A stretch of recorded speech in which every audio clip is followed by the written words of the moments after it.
We got to see some of the temples there, and one of the unique things is these temples are not out in the middle of nowhere. They're not isolated. They're right in the center of the cities. They're right in the heart of Bhaktapur and Kathmandu. They're a huge part of the culture, and they show, over the course of thousands of years, the place that brought us Buddha and place that was the crossroads between Asia and India. This amazing blend of architecture was stunning.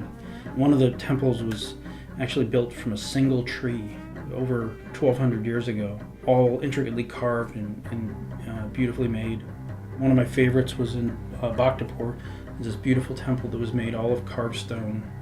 Before I left, I talked to someone at work, and they mentioned the possibility of maybe bringing a camera, but we didn't, to do some photogrammetry.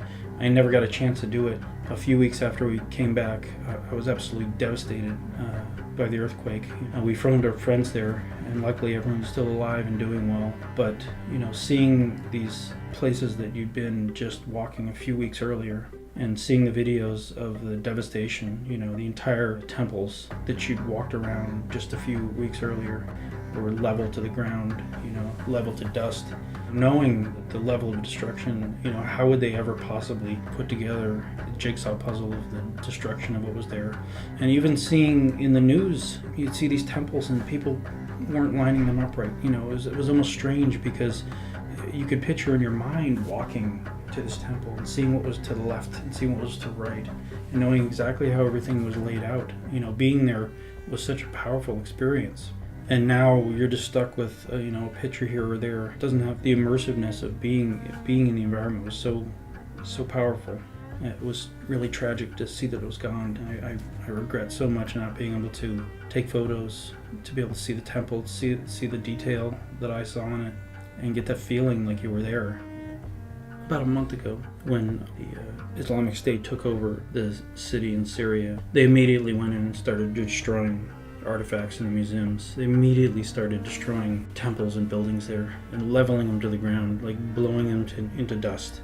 This city in Syria that was close to 2,000 years old, that had the most amazing layout. When you see it, the rows of columns, the colonnade running down, the theater, the temple, and the castle up on the hill over the course of hundreds of years, it was built up. Unimaginable to rebuild something like that with the same level of quality.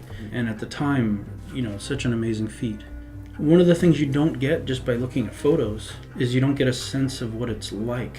You don't get a sense of how it was laid out, how it feels in the environment, how the light falls on it. The things that the designers built into these cities when they built them, the reason why it's considered amazing works of art. So I was looking at the destruction that was happening there. We were getting reports sent in that they leveled an entire temple to the ground. I started looking for something a little bit more detailed, because one of the things we're trying to do is recreate that environment in an immersive world where you can actually see it. I was able to come across some footage. There was a French paraglider that had done a bunch of videos, and it was beautiful because these videos were full sweeps around the castle there, the citadel, up on the mountain. It was the perfect kind of situation where you could actually recreate, using this technology, a representation of what it actually is like. Being able to zoom around the citadel and be able to see it in person is very powerful compared to just seeing a picture of it sitting up on a hill.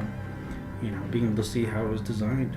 Hopefully we can do more of that, find more footage, be able to recreate this in a way that you can see it, either what it was like or as a tool to help rebuild, afterwards, whatever we could rebuild. So future generations can, see the same thing. Or even, people who could never go there could be transported there and sort of see what that world is like.